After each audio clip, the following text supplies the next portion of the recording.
Par Larry Hodgson 22 décembre 2016. Le sujet délicat du pipi d'asperge. Le goût de l'asperge est fort apprécié. Mais l'odeur qu'elle laisse dans l'urine, moins. Ce n'est généralement pas le genre de sujet à évoquer lors d'une conversation à table du temps des fêtes, mais qu'en est-il du célèbre pipi d'asperge? Vous savez, l'odeur forte et désagréable dégagée par l'urine humaine après que la personne a consommé des asperges. Ou peut-être vous ne savez pas, car en fait ce n'est pas tout le monde qui peut la sentir. Les jardiniers curieux veulent comprendre en tant que jardiniers qui cultivent l'asperge et personnes qui aiment le goût d'asperge, mais qui détestent l'odeur qui suit sa consommation. Cette question m'a toujours intriguée. Pourquoi je la sens et mon épouse pas? Et je ne suis pas seule.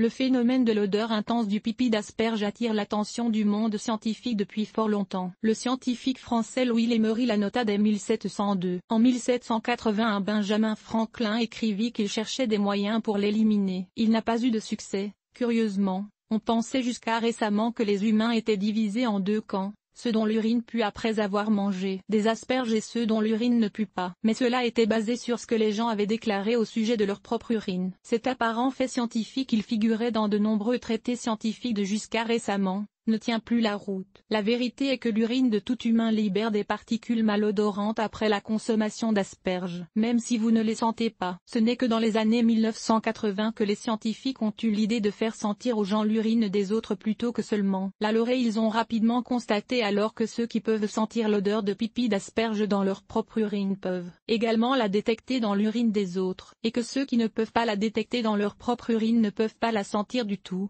Même pas dans l'urine des autres. La proportion est apparemment d'environ 40/60. Dans une étude récente de 6900 hommes et femmes, on a découvert que 40% peuvent détecter l'odeur de pipi d'asperge, tandis que 60% sont anosmiques. Oui, ils ont un défaut génétique, une anosmie, qui font qu'ils sont incapables de sentir le pipi d'asperge. Qui l'aurait cru?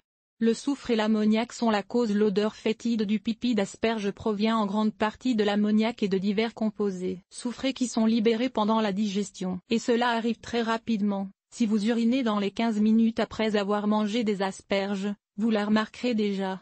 Si, bien sûr, vous n'êtes pas anosmique. La différence est dans les gènes. Des études les plus récentes peuvent même tracer la capacité-incapacité de sentir le pipi d'asperge à nos gènes. Les scientifiques ont trouvé plus de 800 variations des récepteurs olfactifs situés sur le chromosome 1, variations qui conduisent à l'anosmie. Si vous n'héritez pas une de ces variations, vous remarquerez l'odeur de pipi d'asperge. Si vous en héritez une, pour vous le pipi d'asperge sentira l'urine normale. Pourquoi?